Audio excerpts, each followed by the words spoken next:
Hola, bueno, bienvenidos. Esta es la primera presentación que vamos a hacer. Nos estamos conociendo. Yo soy Carlos Colavita, el titular de la materia ITC. Y lo que están viendo son unas imágenes que van a acompañar esta charla de presentación. Nosotros somos una cátedra con alguna historia, vamos a contarla, y somos un grupo humano compuesto por casi 10 profesores y seguramente nos van a acompañar algunos exalumnos o ayudantes que, que van a tratar de facilitar un poco el diálogo con ustedes. Bueno, y en esta construcción del diálogo entre nosotros, tan particular que tiene que ver con esta dificultad de dialogar en el tiempo y espacio, vamos a contarle un poquito cómo es nuestro taller o cómo era nuestro taller para pensarnos ahora cómo es en la actualidad esta forma de enseñar y aprender desde la virtualidad. Bueno, nuestro taller tiene una larga historia con un anterior titular que se llamaba Carlos Levington y que en algún momento se propuso transformar la enseñanza de las tecnologías. Y trataba de transformarla con la idea de unir un taller integral que fuera un taller de diseño, que fuera un taller también de construcciones y de física aplicada. Esa experiencia, lamentablemente, que era integradora y que era un taller total, basada en las respuestas del taller total de los 70, duró muy pocos años. Yo fui partícipe, eso fue en mediados de los 80, con la apertura democrática, y fui partícipe como alumno. Y, y cuento esta parte de la historia porque, bueno, yo manejo la cátedra desde hace 10, 11 años.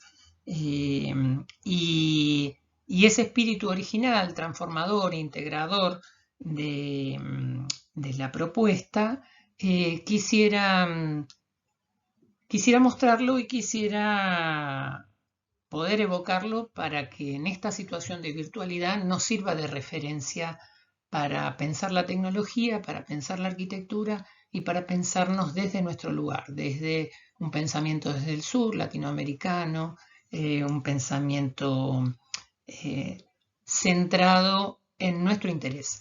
Y bueno, eso que ven ahí es una imagen del taller y una imagen de una construcción ideal como puede ser una cúpula geodésica. Y las cúpulas representan esa idea de lograr lo máximo posible, o sea, resolver un volumen con la menor cantidad de material. Esa idea de eficiencia es la idea que viene desde la modernidad y que tiene que ver también con lograr la sustentabilidad.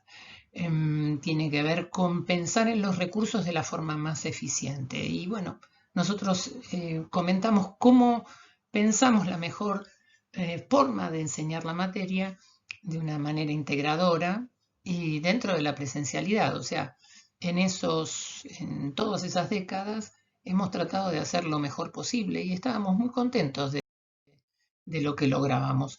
Y esa experiencia y esa práctica tiene que ver con algo compartido, con algo lúdico, con poner el cuerpo. Acá estábamos saliendo a construir, que es la mejor forma de aprender a construir y aprender en conjunto, aprender. Ahí estábamos haciendo una ronda en las afueras de la facultad, el primer día que salíamos a construir con pequeños elementos, con lo que teníamos y a construir refugios, que es la forma en que el hombre siempre se desarrolló en comunidad. Y ese compartir generalmente se da con alegría, se da bueno, con trabajar la comunicación, el lenguaje y en un espacio y un tiempo limitados. Y esa práctica tiene que ver con la integración de lo corporal, con la integración de lo sensible y con la integración de los cuerpos, ¿no? Ahí esto alguna vez lo hicimos, no lo hacemos siempre, pero tiene que ver con trabajar el barro para moldearlo para hacer bloques. Y esa es una técnica habitual. y que tiene que ver con la experimentación de lo sensible, así como el alfarero moldea la arcilla, nosotros también trabajamos con la materia y trabajamos con las ideas. Y ese trabajo con la materia es un trabajo corporal, es un trabajo que tiene que ver con lo sensible, así como deberíamos entender cómo funcionan los edificios a partir de pensarnos nosotros y de sentirlo con nuestro propio cuerpo. Y eso es un poco lo que estamos tratando de mostrar, o que mostrábamos en las teóricas, lo mismo en los talleres, con el aprendizaje sensible de los materiales, con verificar bueno, el fragüe, los cambios de temperatura, ahí estamos trabajando con áridos, con pétreos, cómo se hacen las argamasas, cómo se mezclan, cómo se juntan los materiales para poder construir. Construir es eso, es juntar, construir, para dar forma, para moldear, para percibir a través de la experiencia, a través de la medición, los distintos comportamientos que tiene la materia. Porque vamos a trabajar con eso, con la materia, y la materia es forma, es estructura, es gravedad y tiene todas las condiciones de la materia y todas las interacciones con el agua, con el aire, con el fuego, con la temperatura. Y a partir de toda esa experiencia hemos desarrollado un método de trabajo, donde lo ideal sería aprender a construir construyendo, y como eso es caro, eso requiere mucho tiempo, muchos materiales y requiere un trabajo en un taller, en obras, desarrollamos un método que se llama Uno en Uno desde hace más de 20 años, y donde trabajábamos emulando las particularidades de los materiales, con los materiales reales, con un taller, con un laboratorio, donde podíamos practicar y modelarlos y ver todas las dificultades que se dan en la realidad a partir de modelizarlos en una maqueta. Todo eso para poder representarlo, que es volverlo a ser presente a través del dibujo. Los arquitectos nos expresamos en el espacio, y el espacio, que es tridimensional, para representarlo lo llevamos a un papel que es bidimensional, lo llevamos a los dos ejes, y eso lo llevamos a través de la geometría descriptiva, y a través de nuestra mano, cuerpo, pensamiento, corazón, para poder llevar las ideas a la acción. Y eso se hace a través, como en esta foto, a través de la disciplina, la práctica, el hábito, y ese hábito hace que podamos primero pensar, después dibujar y después transformar la realidad.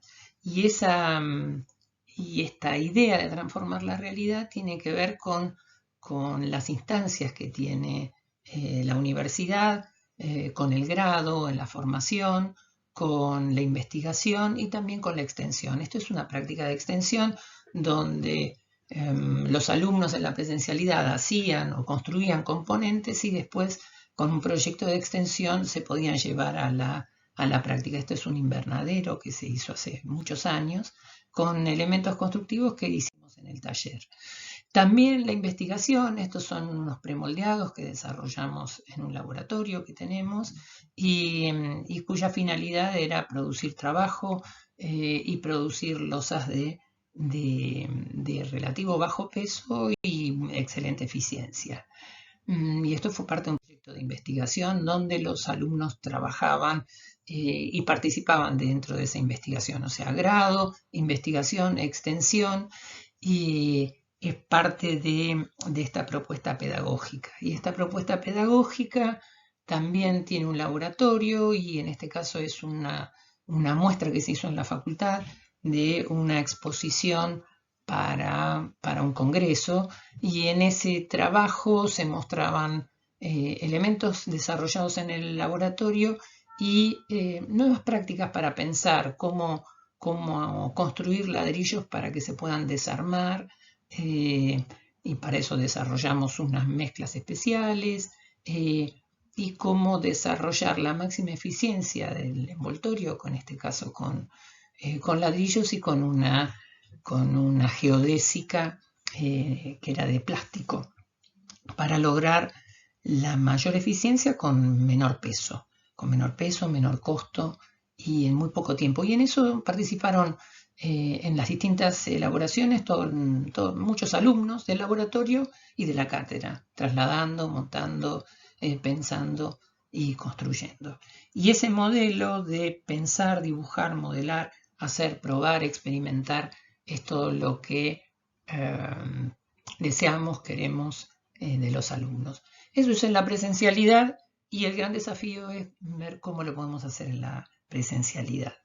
Para eso, desde que dirijo la cátedra, hemos desarrollado este método pedagógico que tiene que ver con la experiencia, con lo lúdico, con lo corporal, con lo kinestésico y con lo inmersivo que tiene el taller. Es como que uno se mete dentro del taller y ahí tiene que ver con el compartir, tiene que ver con el pensar con las manos para modelar y pensar con todo el cuerpo. Y eso es el taller, y eso también es el laboratorio.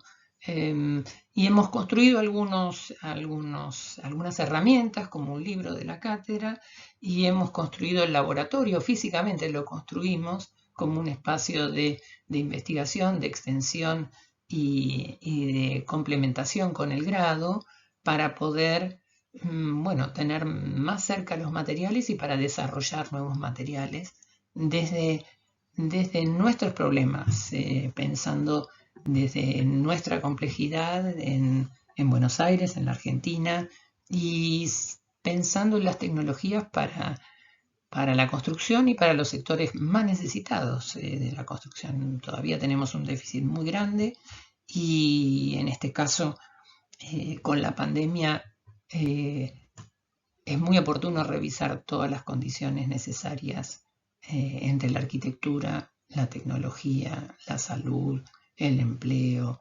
y la movilidad. Porque es parte de la reflexión que se da en este tiempo y espacio. Y que es bueno compartirlo, y que la facultad debe pensar, así como debemos pensar cómo hacer una educación nueva en esta virtualidad. Y la virtualidad es lo que nos cambia esta forma de pensar que para nosotros era la mejor que pudimos lograr a través de décadas de trabajo, de desarrollo, de pensamiento y de investigación. Y nos agarró la epidemia en Buenos Aires. A mí me agarró viajando en España y visitando a mi familia, y me quedé en Europa. Hasta ahora, les comento, estoy en Francia, estoy en París, y me quedé varado esperando que en octubre puedan abrir las fronteras y regresar con mi familia y regresar. Pero todo eso no nos hizo mella. Yo no quería dar las clases por la pérdida de todo lo presencial al principio, pero juntamente con todos los compañeros decidimos enfrentar la experiencia, y empezamos a repensar la historia, la historia de las epidemias en el mundo y la historia de las epidemias en Buenos Aires. Y decidimos, a pesar de las dificultades de no estar presentes, pensar en una pedagogía nueva para la virtualidad. Y con el desafío de tratar de rescatar lo más positivo que había en la presencialidad. Entonces, revisando la historia, hay dos hechos, ¿no? En la historia mundial hubo en 1918 una gripe que se llamó la gripe española, y que realmente lo ocultamos de la memoria, pero parece que siempre en la historia, cada 100 años se produce algún problema que tiene que ver con lo económico, con lo político, con lo social, con las pestes, con lo ecosistémico, y la de 1918, que se llamó fiebre española, que no fue española, fue desarrollada en Estados Unidos, y después con la Primera Guerra Mundial se expandió por toda Europa. Los países que también se resolvió con higiene, limpieza de manos, distanciamiento social, barbijos, los países que mejor sobrellevaron fueron los que más desarrollo tecnológico y cultural tuvieron, principalmente Alemania en ese momento. Pero poco sabemos de eso. Eso dejó una secuela fundamentalmente en lo que se llamó el movimiento moderno, con una arquitectura que tendía a mejorar las condiciones de salud, la ventilación, la iluminación y lo que se llamó el higienismo. En eso Le Corbusier habla de las ciudades tuberculares, o sea, cómo ventilar mejor, cómo tener una mejor relación con el verde. Alvar Aalto hace ese modelo que es la clínica de Zainatzalo, donde la gente o los tuberculosos podían sacar las camas al exterior y ver los paisajes, y hasta se pensaron escuelas que pudieran ventilarse, abrir el techo, abrir las paredes, para mantenernos, o sea, la mejor escuela, volver al jardín. De hecho, el concepto de la academia platónica o griega, es estudiar caminando en los jardines, ¿no? Es un poco volver al origen. Y en la ciudad de Buenos Aires hubo un episodio que fue la fiebre amarilla, que fue en 1871, que modificó toda la ciudad y también nos da mucho para pensar. Ahí hay un retrato muy famoso que es la fiebre amarilla, de un pintor que se llamaba Juan Manuel Blanes, y donde aparecen eran los médicos que colaboraron durante la epidemia, que fallecieron por la epidemia, y llevan los nombres de algunos hospitales, como el Argerich. Bueno, ese cuadro es muy famoso. También está recreado por un pintor, Daniel Santoro, que hace un programa muy interesante, se llama La Patria Cuadros, muy recomendable para revisar la historia. Y en ese momento la fiebre amarilla es producto de los soldados que volvían de esa triste y absurda guerra que fue la guerra del Paraguay, y volvían con la fiebre amarilla precisamente, y eso se reprodujo en la ciudad. Y Sarmiento, que era el presidente, huye dejando la ciudad, casi devastada, y la misma ciudad se autoorganiza para resolver la problemática. Y en esa problemática muere mucha gente, parece que mueren 15.000 personas de 180.000, o sea, casi un 10% de la población. La población se muda de la zona sur, se pasa a Barrio Norte, a Belgrano, a Flores, la gente huye, se deshacina. El deshacinamiento tiene que ver con tratar de buscar el aire libre, tratar de bajar la densidad, y también culparon a los inmigrantes pobres que vivían en los conventillos más hacinados por un tema económico, ¿no? Siempre toda crisis habla de una crisis del modelo capitalista y del modelo de relación con el ecosistema. Y bueno, se crea, porque se colapsan los cementerios, y se crean el cementerio del sur, que es donde ahora es en Pompeya el Parque Ameguino, se colapsó, en Recoleta también se colapsó, y se crea el cementerio de la Chacarita. Es más, hasta se crea un tren para llevar a los muertos, por tantos que eran. Con lo cual quiero comentar cómo en nuestra ciudad también está pregnado en los cambios que se generaron en función de la peste, o en función de la epidemia.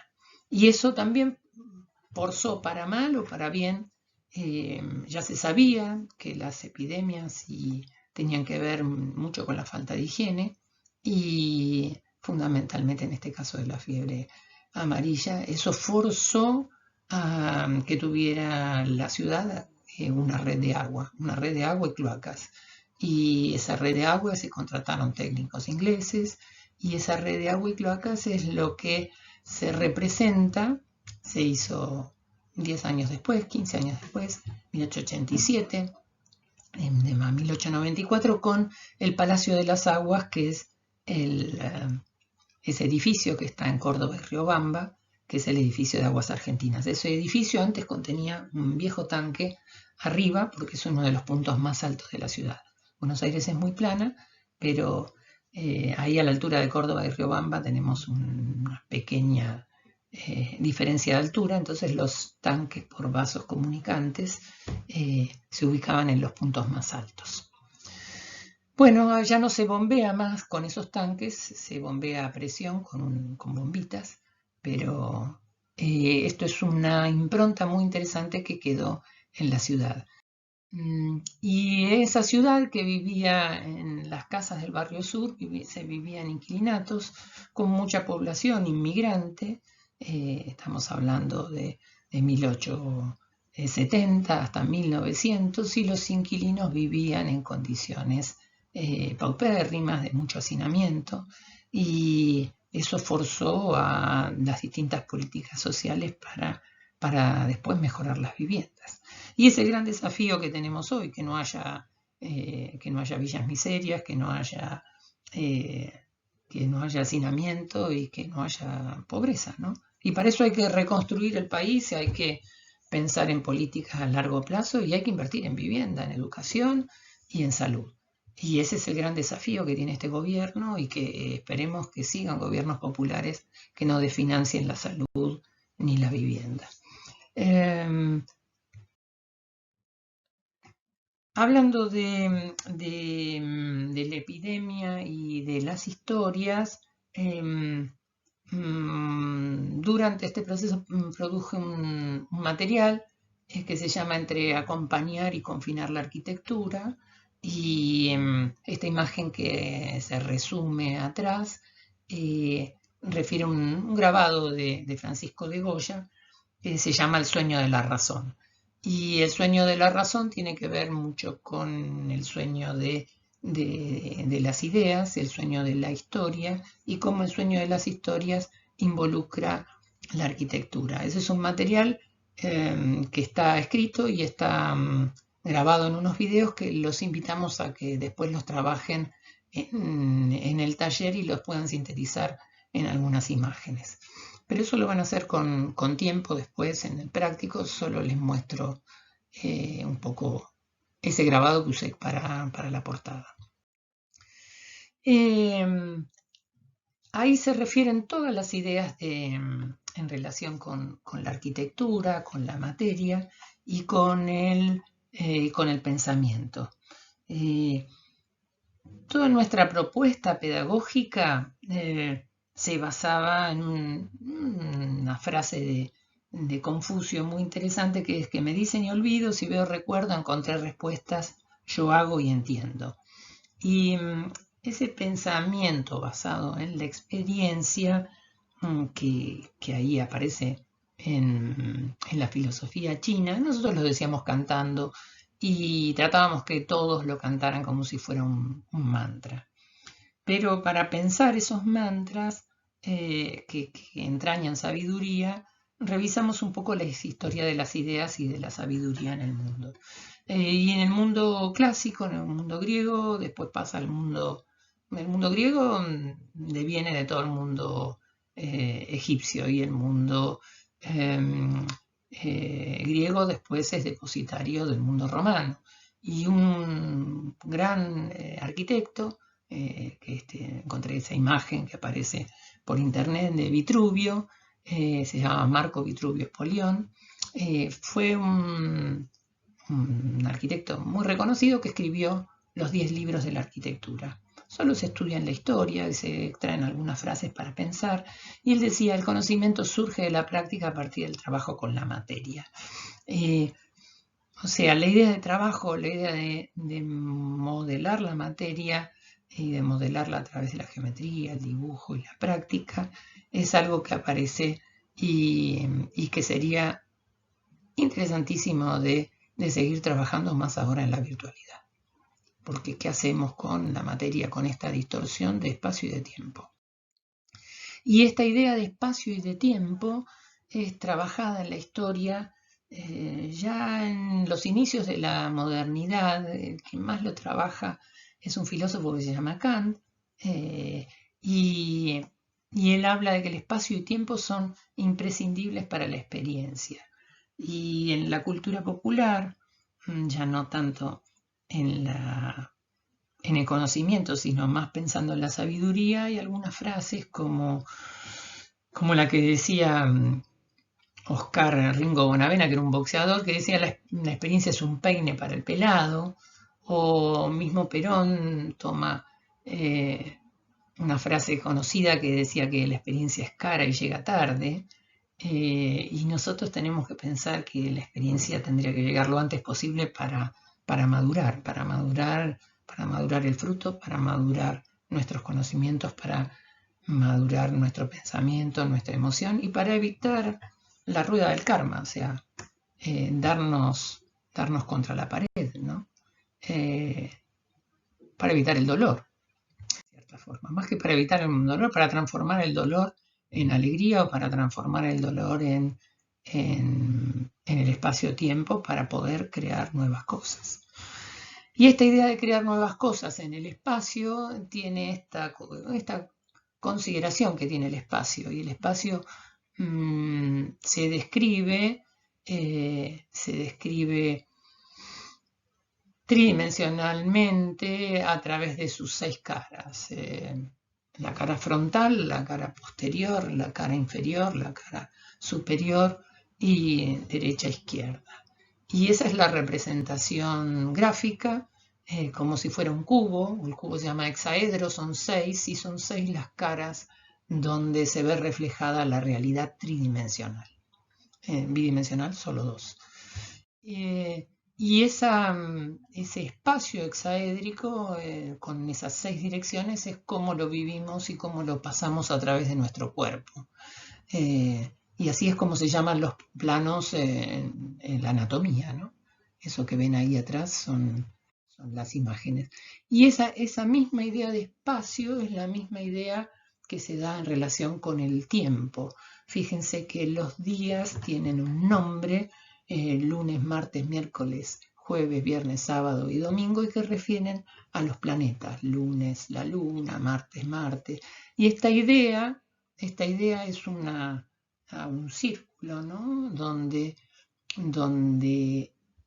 la representación geométrica tiene que ver con la representación temporal y con una idea que está en los griegos. El primer griego que lo escribe es Euclides, y hay una relación. Fíjense que para encerrar una esfera hace falta 6 círculos, y esa idea es la idea del tiempo.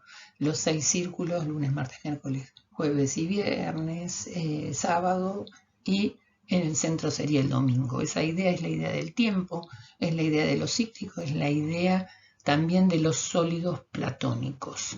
Platón describe los sólidos platónicos, son esas figuras regulares y tiene una representación con la materia, con el agua, con el aire, con la tierra, con el fuego, y esto hace a la materia, hacia el espacio y hacia el tiempo.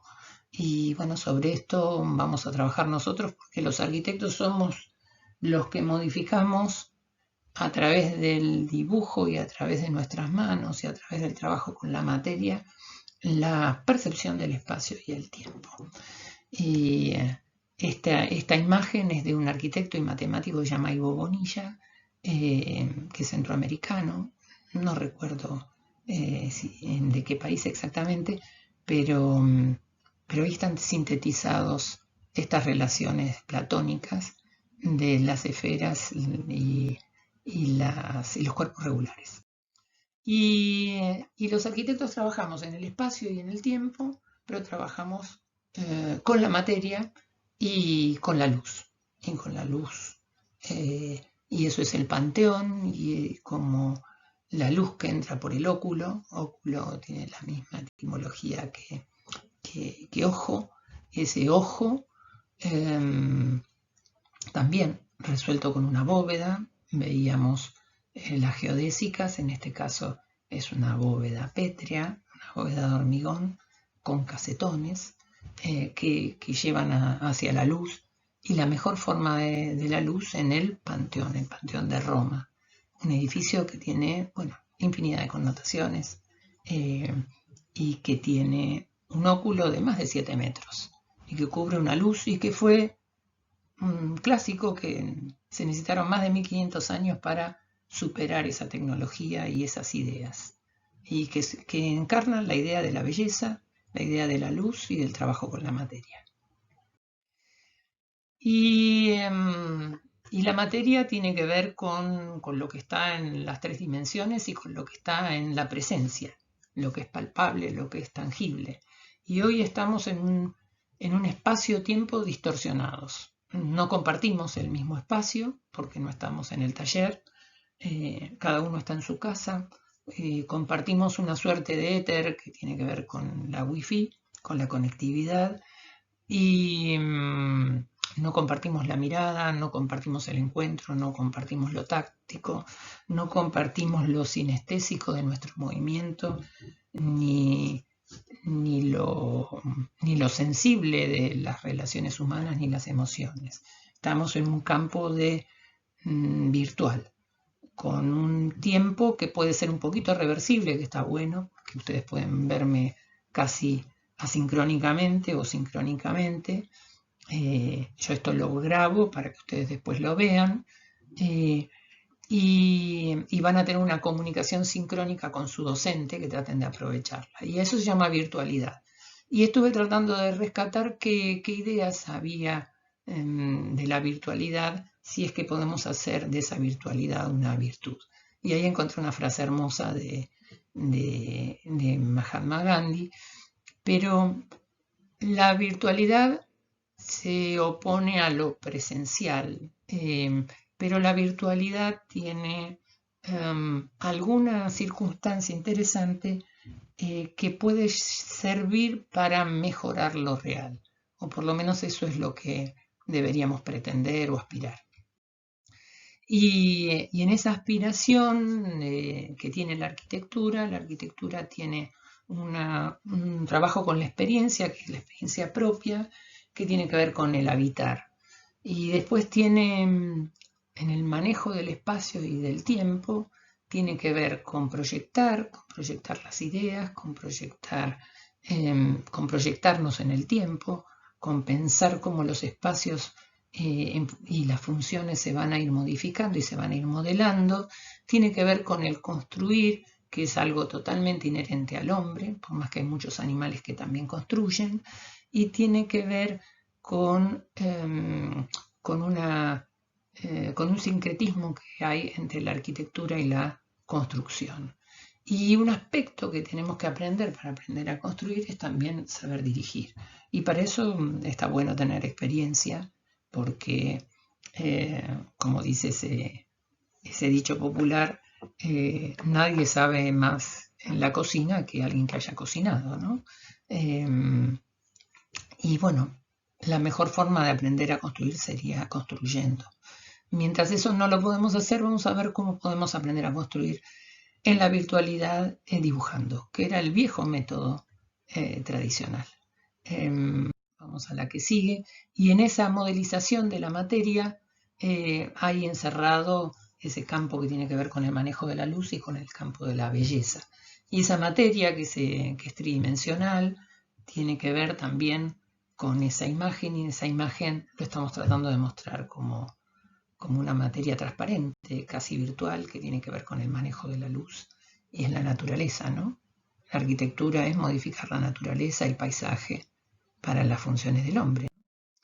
Y ese desafío que tiene el espacio y el tiempo, esta teórica la había preparado para el primer cuatrimestre, justo el primer cuatrimestre empezaba muy próximo al 21 de marzo, empezaba con el día de lo que las culturas ancestrales llaman la Pachamama, que se representaba con la puesta del sol, y en el mundo inca la puesta del sol era la puerta de Tiahuanacu. Era el día por donde el sol pasaba a través de la puerta e iluminaba el despertar de la tierra y se le rendía tributo. Ahora estamos no sobre un solsticio, estábamos sobre un equinoccio. La palabra solsticio viene de solsticio, sol quieto, y equinoccio viene de igual equinoche, equinoccio, igual noche, igual el día a la noche. Y ahora estamos como entrando en el equinoccio y en la primavera. Y este cambio de tiempo también tiene que ver con estas ideas de presencialidad y virtualidad, ¿no? En lo presencial coincide el espacio-tiempo, en lo virtual el espacio no es el mismo y el tiempo se hace de chicle, se alarga, se detiene, se distorsiona. Y la pregunta es, ¿qué virtud se aloja en lo virtual? ¿No? Y creo que el gran desafío es que hagamos de esta experiencia virtual, que traten de aprovechar lo más posible la sincronía, que traten de hacer una práctica y un hábito de la práctica, que no se escondan detrás de la computadora, que participen, que se muestren y que hagan la práctica, que hagan la práctica con sus propias manos, con su propio estudio, con su propia reflexión, y que hagan de la práctica un hábito para el resto de la carrera. Y ahora que estamos en la primavera, la etimología de primavera tiene dos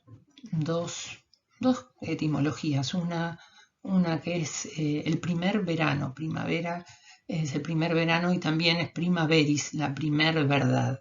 Y esa primer verdad esperemos transformar esta virtualidad en la mejor condición para volver a la presencialidad y para volver a transformar este aprendizaje en un aprendizaje verdadero y real.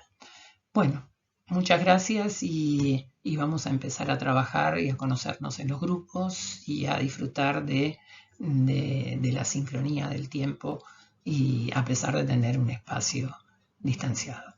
Nada más, hasta la próxima.